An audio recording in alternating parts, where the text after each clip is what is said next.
Okay, so let's move on to the scapula. Now that we're hitting bones that are in our appendicular skeleton or our appendages, once we get to these bones, you do need to state whether or not it's the right or left scapula. So this is how they're oriented, and again, taking anatomical position, this would be the right scapula and this would be the left scapula. How do we know? Because we always have this area over here, which is called the glenoid cavity, is going to be facing to that towards the outside. So if we face the glenoid cavity over here towards the outside, we should see a smooth area right here, which is called the subscapular fossa.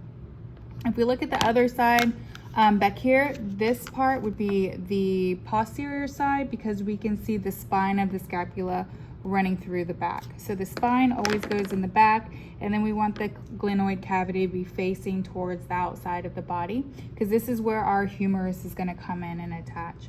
So let's start with the anterior view. So this is the front side, and we'll start with the right scapula. So this, again, like I said, this whole smooth area on the front side of the right scapula is going to be called your subscapular fossa. Down here, the area towards the outside or the more lateral side versus medial side, this is called the lateral border. Down here at the tip, at the bottom down here, this is what we call the inferior angle. So we have a lateral border, inferior angle, and then this would be our medial border, so towards the midline of our body.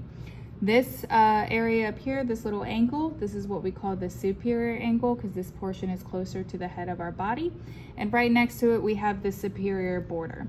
This little indentation or notch is what we call the suprascapular notch. And then this first protrusion, or the smaller one that we can see closer to the anterior surface of the scapula, is the coracoid process. The back one that's a little bit larger is the acromion. Okay, so now let's flip it over and take a look at the posterior side. Hopefully we can see some of it. So if we're looking at the posterior side, this is going to be the medial border. This is going to be the inferior angle down here. This is going to be the lateral border, and then we have the infraspinosus fossa in this whole area right here. The one that's above is going to be the supraspinosus fossa. So supraspinosus fossa is up here. Down here is the infraspinosus fossa. What's going to separate these two fossa is the spine of the scapulae.